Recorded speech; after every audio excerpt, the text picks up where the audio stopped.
So today we're talking about meeting God in tantric intimacy or tantric sex. Years ago, I had a friend who was arguing with me about, actually, he was arguing with me about um, using hallucinogenic drugs and what have you. And and that's actually the context of the argument. And because he was saying this is the best way and all that. And I know this is a big topic in the world, and why I'm starting this talk with this, I don't know. But at one point in the argument, he just stopped and he looked at me and he said, Katrina, not all of us can experience God through sex, you know. Some of us need other help. And aside from the argument about the drugs, it was a very interesting foundation because I thought, well, that's not true. I believe that all of us are designed to commune with the divine, whatever you understand that to be, through many means, and one of them is certainly sexual intimacy. And of course, in most societies, these two things have been separated, right? Sex is over here, it's bad, it's original sin, it's all that kind of thing. And God, the divine, spiritual practice is over here. And of course, Tantra says, no, these things are combined. Everything that was created for us to experience is part of our journey. It's part of our spiritual path. It's part of our ability to feel happiness and true joy and bliss. So this is sort of the foundation of this talk and why I called it Meeting God in Tantric Sex, because, you know, that's kind of a curious topic or a curious title. So the first thing we have to begin with is that to even make a statement like meeting God during sex, we can't even define God. You know, none of us can. Some of us have something from our religion, and this is sort of, you know, it's a long bearded dude on a cloud throwing thunderbolts and judgment at you or something, right? And why would you want to connect with that kind of idea? Some see it as the Tao. Some see it as infinite consciousness. Some see it as wisdom of the universe. The bottom line, and this is important in our discussion of tantric intimacy, is that it cannot be described. It's just a word, and it can't be described.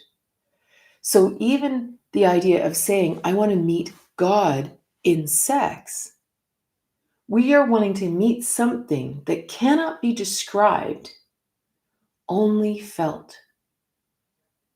It can only be experienced. So even for you to say, well, what do you mean by meeting God in tantric sex? I can't actually explain it. So the first question we have to ask ourselves is, what do I personally mean by this? Right? If you were to say, I'm going to watch this video, I'm going to try some of the ideas that she shares, but what do I mean by meeting God? So and again, this may not even be something you can describe, but you may just have to kind of sit in meditation or sit by the ocean and ask yourself, what would God feel like? What would the divine feel like to merge with that? And it's almost like that becomes, if there's any goal at all, that becomes the goal, to experience that. And maybe it's a bliss state. Like I remember when I was younger and I didn't have sex for a long time. Like I was probably 20 before I lost my virginity. And in my mind, sexual intimacy was fireworks. It was something that was going to change my life. Like, because everyone talked about how being a virgin was such a thing. And then when you weren't a virgin anymore, everything was different. And to me, the difference was like explosive bliss and, self-realization. And so when I finally did it with my university boyfriend, you can imagine the letdown. Like there are some people in the world that have pretty awesome first experiences, but that was not mine. And what's interesting is, after getting married and being with people you really love and a bit of maturity, you definitely learn some things and it improves. But until I discovered Tantra, I still never, I had kind of put aside this idea of fireworks. I'd put aside this idea of, you know, communing with something greater because I couldn't get there. Like every so often, we would touch it. Like you would just touch it just a little, right? But I could never replicate it. I could never make it last longer than just a moment, you know, until I found Tantra, which of course, and it was interesting because at the time my husband wasn't interested in sort of exploring it sexually. So I had to explore it personally on a spiritual, on a intellectual basis. And this is a very interesting part of Tantra, and we will get back to sex, I promise. That in order to have tantric experiences, whether it's with in lovemaking, whether it's with food, whether it's with nature, whether it's with friends, whether it's with children or family, it's our philosophies that have to change. Because it's our philosophies that we've been taught that limit us, that make us manifest limited experiences. And it's the same thing with sex. We're essentially taught nothing. So all we have is the primal need to procreate, which makes us rub up against each other, chase the orgasm, explode, and then pass out, right? Whether or not we actually want to have babies or not, that's all we've got. Today we have porn, we have all kinds of things, right? But all of these things are very limiting. Russell Brand had a great quote one day. He said, you know, the problem with porn isn't that it shows too much, it's that it shows too little. And that's the problem. Our minds are filled with all these limiting ideas. And so then all of a sudden we're doing something and it becomes very, very small. So tantric sex, in many ways, allows us to experience bliss because it is truly the merging of two beings in duality, right? We live in duality, that we experience other things. That's all duality means. It's I'm talking to you, you're there, there's a computer, I'm experiencing things around me. That's just duality. But when we actually can dance together in that masculine, feminine way, not gendered, just masculine and feminine, and come together, we get to experience oneness. We get to experience unity. And in the unity is bliss, is infinite power, is, again, this is where we become indescribable. How do you describe the feeling of infinity flowing through your body? You can't even describe the feeling of an ejaculatory orgasm, right?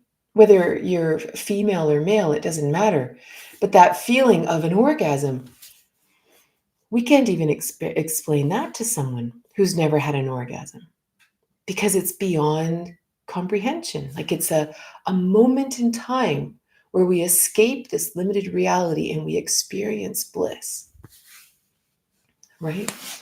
And so that's sort of what we're talking about here, is how do we play in that divine space together? That's what this is really all about. And what's interesting is Tantra has a lot of different schools. For many people, you would have this blending of the masculine, feminine, the divine, and the physical, perhaps in meditation, in a more monastic context. You would do this. You would want to merge the divine and the feminine. So, of course, the divine is masculine and the physical person is feminine. You want to merge this. How might you do it in a more monastic tantric setting? You would stare at yantras on the wall in meditation. You would chant mantra. You would do these things to actually merge with the divine. But this is not an easy path, right? You can imagine the inner world and the difficulty of that path and the length of time. It could be decades, it could be a lifetime, and you might never achieve that bliss state. Not taking away from it, but it's definitely a harder, longer path. But in the world, in relationships, in the workplace, in family, in sexual intimacy. We get triggered all the time. So the things that, if we're in isolation, in chanting mantras, looking at yantras, meditation, it's very hard to meet the stumbling blocks in our psyche that are actually blocking us from our communion with God, right? Because you need to actually, that's why they have to have strict rigors, right? They have to get up at this time, they have to do this, they have to almost create difficulty so that so that their own blocks come up. Well, we all know that live in the world, we're going to get triggered all the time. We don't need to have difficulty in meditation to see the blocks within us, to see the programs that need to be reprogrammed in us, right? It's kind of that Ram Dass quote, if you think you're enlightened, go home and spend 2 weeks with your family or something. And not like being critical of us, just to say there's great joy in exploring Tantra in the world. If we remember the spiritual side, because that's the challenge. Once we get into the world, we can suddenly be completely obsessed with making money, completely obsessed with finding the partner, whatever, becoming fit or becoming successful, becoming famous. We can do that. And we forget the spiritual side. So Tantra says, let's bring it all together. And so now let's imagine, coming back to the tantric sex, imagine every time you were intimate with someone, you brought everything you knew about spirituality, oneness, enlightenment, meditation, consciousness, awareness. You actually brought all of that into the bedroom, all of that into relationships. There'd be no room for all of our fears and our concerns and our inhibitions and our performance anxiety and all that.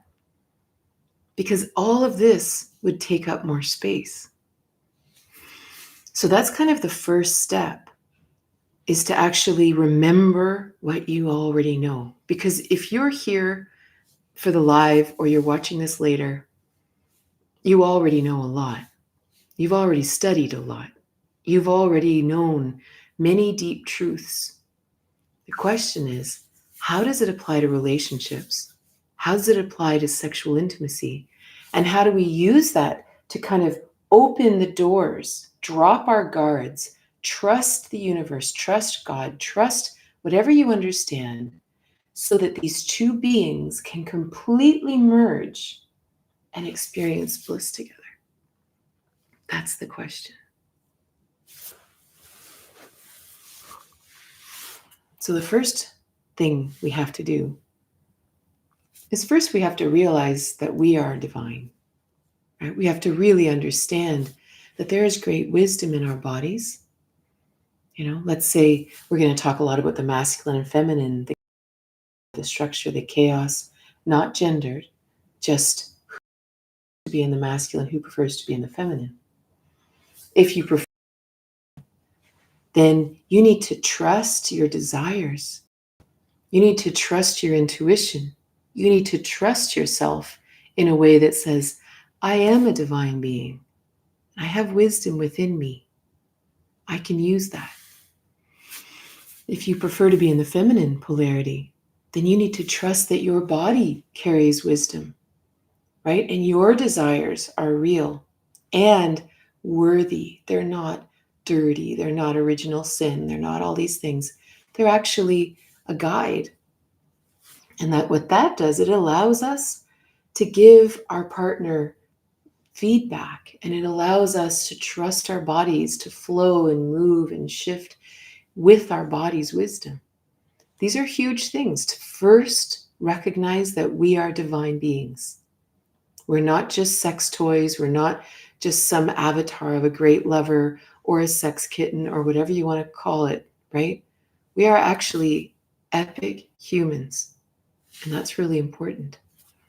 The next step is to look at the person in front of you and realize that so are they. Look at this amazing human. Look at this person. They are also these magnetic, energetic, electric beings.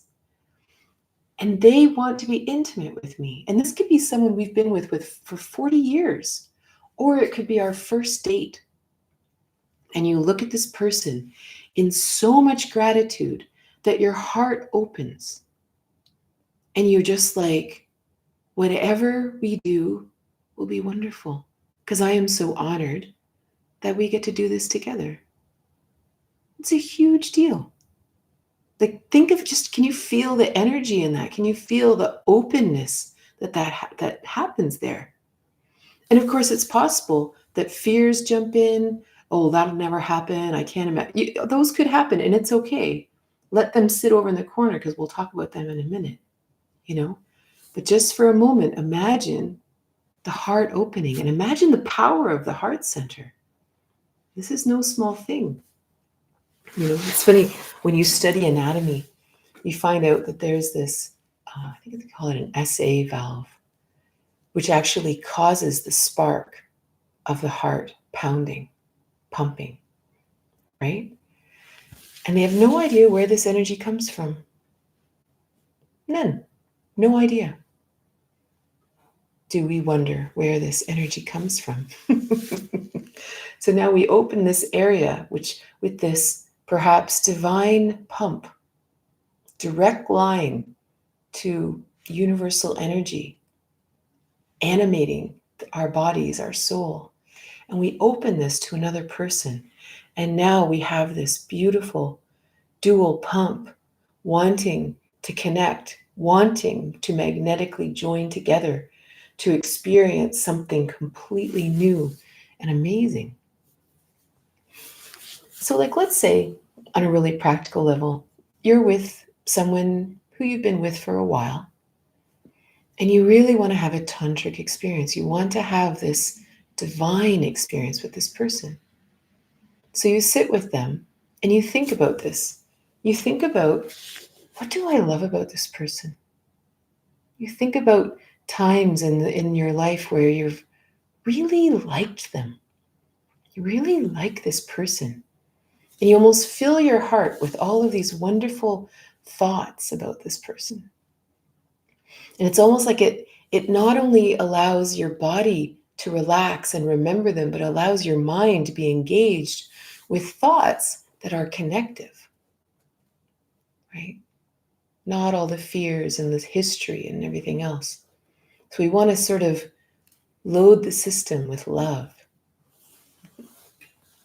This is one of the reasons that a lot of times we eye gaze in Tantra. We're not necessarily waiting for the eyes to open up as kaleidoscope portals or something. We're just being with this other person. We're feeling them. We're feeling their emotions. We're feeling their current state of being. We're just watching and feeling them. And we're just connected through the eyes. So the next part is touch, right? There we are. Here we have this beautiful being. And our entire body is electricity, right? This isn't even woo-woo. This is simple physics, right? We are literally made of atoms, magnetized to be drawn together. We are just whirling bits of energy. This is this whole being. And imagine you reach out and you touch this other person. And if you're the one receiving the touch, you completely receive it with your whole being, your whole body, just as if that was just someone you saw at a dance and you were really attracted to them and they just happened to brush against you and you went, and your whole body just lit up. Imagine feeling their touch like that, no matter where it is, hand or a back or anything, just to kind of feel this touch. And the person giving the touch touches with this, wow, doesn't that feel amazing? Even imagining a certain innocence, like you've never actually gotten to touch someone before. What is that? And innocence is really important, right? Innocence allows us to open. It leaves all the experience behind, good or bad. Like to really understand that even good experiences in the past can set us up to need to perform this way or to want to repeat something that happened, the last time, as opposed to, I've never had this experience, right? My favorite scene with this, if you've ever seen City of Angels with Nicolas Cage and Meg Ryan, when he becomes human and they make love for the first time and they actually touch each other. It's like they'd never touched anyone in their whole life before. This was new. Regaining that innocence to experience it in this moment. And this isn't like deep work. This is just in that moment, no matter what your experiences have been in life, you create the innocence right there. You just become innocent. Drop all the guards, drop all the shoulds, drop everything, drop all the performance, and just become innocent. We are that powerful. We can become anything we want in the moment. It's okay. So, and here I want to circle back to what we talked about, like, well, what if I do have fears? What if I do have past trauma? What if I am afraid? What if I'm worried? What if I, whatever. This is where it's really important to know that meeting God in sex, meeting God in tantric intimacy, whatever you want to call this, we have to be clear that sex isn't necessarily the end goal. Nothing is ever forced. You always experience what is in the moment. You don't create anything else. What is present right now between these two beings? Well, what if what's present right now is fear or pain or sadness? Then that is what is. Energy doesn't lie. You have to flow with what is. And in the intimacy allows us to go deep into that experience. All emotions, all feelings are obviously deeply human. So the deeper we go into it, the more human we become, the more powerful the experience becomes. So I want to share something weird with you that I don't normally talk about in public. But so if you've read my book, Tantric Intimacy, this one here, in there I talk about my revelation around Tantra. And it happened years ago with my ex-husband. We were in Jamaica. We were practicing tantric intimacy, just playing with polarities, playing with non-ejaculatory sex. And at one point, I was on top and I was having all these incredible feelings and emotions and energy running through me. And all of a sudden, it was like this light shot up through me and my whole body just started vibrating. And I had this crazy revelation. That's all I can explain, is that after, that's the only way I can describe it. Afterwards, I just knew things. I knew Tantra. I knew that I was meant to teach. I knew this. And it was very interesting because along with that came memories that I don't have full memories, but I have like moments in time that are very rich. And so one of those memories is being a part of the sacred orgias or the sacred orgies. And these aren't what we think. These aren't sex parties or anything like that. And I don't even know when this would have happened. I don't have that memory. It's just a moment it's almost like there's a moment and then behind it is this whole experience. But what I know about these is that people came together who were all of a certain spiritual adeptness, whatever that word would be. And all that means is they weren't pulled by pain, karmic patterns, ego in a bad way. And so the desire was to come together to experience God, to share in something divine together. But to understand that sex wasn't necessarily what happened. It wasn't primarily to have group sex or something. But they were open to anything happening. Maybe it was a meditation. Maybe some people fell asleep. Maybe there was emotions. Maybe it was a discussion. Or maybe it was sexual intimacy. But of course, it wasn't loaded as being something important and interesting or even preferred. It just may have happened. But of course, the stories that come down were these group orgies, right? Because that's what's, titillating or whatever. But the most important part of this was the goal was divine communion. And it was a collective, intuitive effort and connection, because there is something powerful about humans coming together. Did intimacy happen? Maybe. Many things could have happened. And this is what we want to bring to those moments in intimacy. Sex is not the highest form of communion all the time. The best thing we can do is always practice to be 100% ourselves. And if that means we're sad, then be sad. Do not paint over sex kitten over the sad, because now you're not even in reality. You're actually in a false reality, in a fictional reality. Well, you can't commune and experience anything divine if you're not even in reality. So all of a sudden, everything has to be okay. And that includes crying, and that includes resting, and that includes lying still together, and that includes crazy monkey sex, and that includes all kinds of things. There's no rules here. There's no right or wrong way to do this.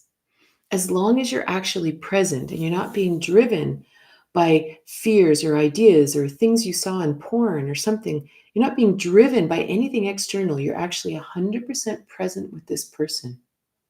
And this is really, really important. So this brings us to another part. If we're going to connect with something that we can't even describe, and we may label it God, divine, universal consciousness, whatever you want to call it, you can't have any goals in sex, right? Because the goals are just created by our brains. And our brains are, one, designed to navigate this three-dimensional world. It's not designed to access transcendental realities. It doesn't have the hardware. It's impossible. So if you have a goal in your mind as to what you want to do, that's the limit of the experience. That's it. That's as small as it gets, and it's small. Right? Just picture yourself standing beside the Pacific Ocean. That's how small it is compared to what's possible. Right? We're looking at infinity. We're looking at touching infinite reality. That's all. Our brain can only do that much. Right? Our brain's brilliant at driving cars and learning Spanish, no question. But here, it has to go to the side. Some of these goals are the goals of orgasm and ejaculation. These are very small things in sexual intimacy. And then people say, oh, so it's not gonna have any pleasure? It's like, no, you'll have pleasure in ways that you can't fathom, right? It's the difference between, let's say you've always only floated in your backyard pool, right? You've only ever swum in a backyard pool. It's like, yeah, it's pretty good. I like to float in it and I like to play in it and da da da. And then one day you go to Greece and you swim in the sea, right? One of the things I love about swimming in the sea is there's no sharks and stuff to hurt you. So you can kind of relax about that. And you walk into a warm sea and you float on a warm sea, feeling huge energies flowing through you. It's an entirely different world. This experience of orgasm, the small orgasm that we feel, male and female, right? Either the ejaculatory connection with men, and I mean connection because ejaculation can happen without orgasm, and you can have orgasm without ejaculation. These are separate. But because we're wired for the procreative model, of course, set them close together so that you will ejaculate because it's so pleasurable. Orgasm is actually the energy of the nervous system. Is just being so excited by that, it shoots it, right? And that's why you can easily have many, many, many, many orgasms without ejaculating. And they're just as brilliant. They're just as pleasurable. And in a female body, we often will replicate the masculine ejaculatory orgasmic connection through clitoral stimulation or other things. And there's nothing wrong with any of this. There's nothing wrong with ejaculation. There's nothing wrong with having a great, orgasm. But we have to, if we want to experience something greater, we have to go beyond those. We have to let those go because they're fun and there's a great time and a place for all of them.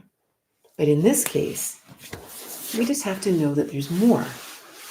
So now all of a sudden, imagine you're making love with someone and you're not doing things to stimulate them to orgasm. And you're personally not doing things so that you will have an orgasm. What do you do? And this becomes the first part of the journey, is like, but my mind is so focused on this, I don't know what else to focus on. So if you can let that go, the mind goes with it because the mind doesn't know what else to do, right? The mind doesn't have another program. So the mind is set aside. And in the beautiful words of Barry Long, who was a beautiful Tantra teacher that wrote Making Love, I think, you allow the bodies to make love.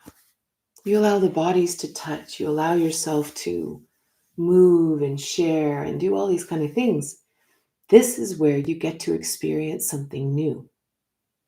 Because this is also where this is where we go back to the first part, where we remember that we are divine beings. We are multidimensional, incredible beings. What happens when two multidimensional divine beings commune together through touch and kissing and intercourse? And what happens?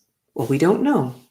So we explore through these gifts.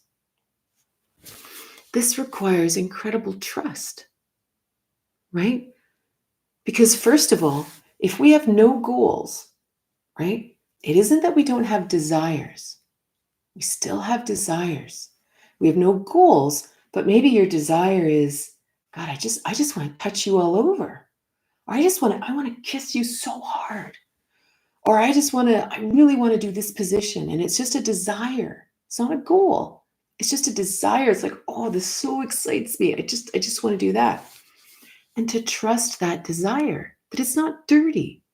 You're not making a porn film. You're just following a God-given desire, right? So even think of that phrase. And I apologize for anyone who doesn't like the word God, because I get why you don't. But a God-given desire, an inherent desire, something built into our system. Why are these desires there? Right? Of course, we're taught, by some churches that, oh, it's put there by the devil or whatever, right? But let's assume that that's not true, that everything is created in perfection. Well, then these desires lead us somewhere. The desire to merge with another person will take us somewhere interesting. So now we have to connect with our desires, maybe even desires that we haven't allowed ourselves. The desire to, if you love being in the masculine, the desire to be powerful and actually take your feminine partner, take them on a journey somewhere. Or if you love to be in the feminine, to trust your desire to be taken, the desire to surrender, the desire to completely release to another being. There is so much power in both of those states. But can you trust it? Can you trust that desire?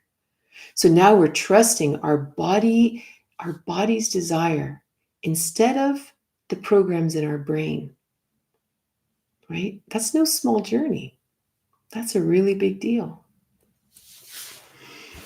So then, the last thing I want to mention is the discussion of the masculine feminine. So in intimacy, of course, what are we doing? We are playing out the dance of creation of the universe. That's what we're playing out with this other person. So one person is taking the beautiful masculine and one is taking the beautiful feminine, and they are beginning this dance. And to fully understand, if you're new to this idea of the masculine feminine, they are not the same. This is not a tennis match where one person and then one person, and well, I'm the feminine partner, they're the masculine partner. So I'm going to do this and they're going to do this. And it's not that. You're actually embracing entirely different aspects of being human. And this is really important. So for example, one of the big plays that we have in the masculine feminine in intimacy is giving and receiving. So the person who wants to be in the masculine, they are the one giving. So what energies do they have to bring to it? Well, first of all, they have to tap in with their intuition. They have to trust their guidance because they are the one giving. They are the one affecting another person. Well, they don't want to just be willy-nilly, I saw this and I read this book and I'm going to do this, I'm going to do that. Because that's just sort of, you're just going to end up pressing up against each other and just having some fun animal sex maybe. But to actually connect with your highest wisdom and give to this other person, that's no small thing. And of course, this can be practiced all day long. You don't have to practice intuition in sex. You practice it all day long. You practice it, which way are you going to drive to work? And are you going to do this or are you going to do that? Intuition is a whole other topic. But to make love intuitively, right? That is the role of the giver. So the giver brings that intuitive wisdom. The giver taps into their desires, right? They do serve the feminine. They do read the feminine 100%, right? But it's fueled by their own desire. It's fueled by who they are as a person and what desires are rising inside of them. Because when you are in this beautiful polarity and it's a trusting relationship and full of love, when the masculine actually brings that masculine energy in, the feminine wants to surrender. The feminine wants to desire to receive whatever the masculine gives. It is the most powerful experience because, of course, it's 100% safe. This isn't some weird surrendering to whatever someone else wants. There is a power here that is so incredible. So the masculine partner must bring their desires. They must be connected to that passion inside of them. Well, how amazing is that? If you prefer to be in the masculine polarity, to connect with your deepest passions and play them out. Feel like the universal energy of that. It is so incredibly powerful. The feminine partner, they're practicing surrender, and this is no small thing. To actually trust the universe and trust this person enough to completely release and drop your guards, this is a journey all unto itself. And this is where we circle back with, we have to be open to whatever's present. And if that person drops a guard and emotions flow out that have been hidden for a long time, then that is now the lovemaking, is playing and dancing with this new emotion, this new friend that's joined the party, right? So the feminine has this entire journey of surrender. The feminine has this entire journey of being open. And imagine in the feminine, so how does this shift you as a person if you prefer to be in the feminine, right? You suddenly are developing the ability to be open to life, to be open to the universe, to be open to guidance, to be open to the world. This is a huge deal. It's a huge deal in life. There is a freedom in relaxing into this surrender, into this receiving.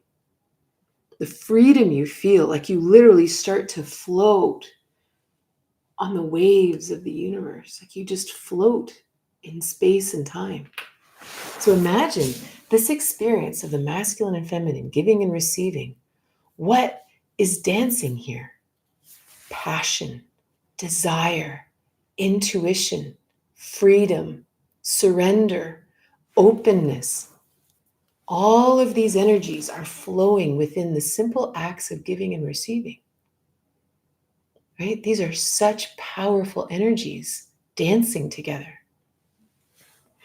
And then there's the interaction of structure and chaos, masculine structure and feminine chaos. So the feminine chaos, what is that partner doing? They're connecting to reality. They're connecting to nature. They're connecting to the actual pulse of the earth, which is chaotic by nature. It's not ordered. It's chaos. It's infinite spirit. Anything is possible. Not all of us are comfortable with that. We want to have some order. We want to know what's going on. So the journey to connect with that chaos, connect with that wildness, is very expansive for the feminine partner. Think of the trust needed in life to release that much, to release to your own chaos, which can look like wild, chaotic, orgasmic states. It can look like riding a partner and your head practically flying around. It can look like all kinds of things. It can also look like quiet and stillness. It can look like all kinds of things because nature is not always wild. You know, sometimes it's very quiet, and this is also chaos. Because sometimes our brains want us always to be like kind of sex kittens and whatever, right? But the reality is sometimes that's not it. And that is also chaos, and that is also wildness. And what is the masculine doing? They are holding their own. They are being centered, strong, still, within all the wildness, the chaos. They are like the captain of the ship riding the sea. You know, sometimes it's still and they have to trust that the winds will blow again. And sometimes they're, holding their own against a raging sea. Well, think of the power that the masculine develops, the strength that they develop in that. You've got to gather yourself together because you're not stopping the sea. You're not stopping the wildness. You are connected with it. So when you are connected to it, you both are experiencing this. The feminine gets to be as wild as they want because the masculine is there holding still. And the holding still becomes stronger and stronger and stronger. And so the one holding that still becomes so powerful. They walk through life with that extra power inside of them. And power, not power over, inner truth, the real power that we carry. So now all of a sudden, if you're playing in structure and chaos, what are you experiencing together? Chaos, power, trust, wildness, centeredness. You imagine all of these things dancing together. And so then what happens is when you start playing in these worlds and you start, because it's a journey. It doesn't happen overnight. This is people sometimes, men will message me and say, well, I really want to have a tantric experience or something. Like, I don't do that. And I'm like, this isn't a one-time thing anyway, even if I did do that. This is a long journey of opening and learning to dance with these powerful energies, right? So what happens is you start to play. Right? You start to play in these dynamics, whether you play with the touch, or you play with intuitive lovemaking, or you play with the giving and receiving, or you play with the structure and chaos. And what happens is in the middle of all that, you have these moments that you kind of, your eyes roll back in your head and you're like, what was that? But every time you have one of those moments, a seed is planted and knowledge is now there that you can't unknow. You now have touched something, you've tasted something, you know something is there. And now what happens is you trust a little bit more. You listen deeper for intuition. You release to the experience, right? Bit by bit, you're like, okay, I am going to release in the feminine. Okay, I'm going to give more in the masculine. And slowly this builds and builds and builds until these moments start stringing together into states. And you start to enter into orgasmic states. You start to enter into real blissful states. And it isn't just something that you have to practice for years and years and years before you get it. This can happen right now. It can happen anytime. That's the wonderful thing about the universe. Like even these concepts of time, they're not so clear as we thought.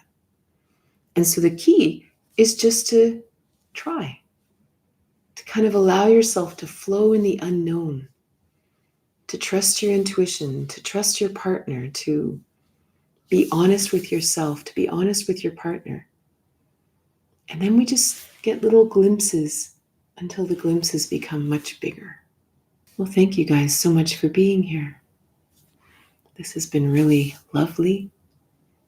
And if you're interested, you might want to definitely check out my book, Tantric Intimacy, and my latest book, Divine Union of the Masculine and Feminine, this beautiful dancing yin-yang symbol.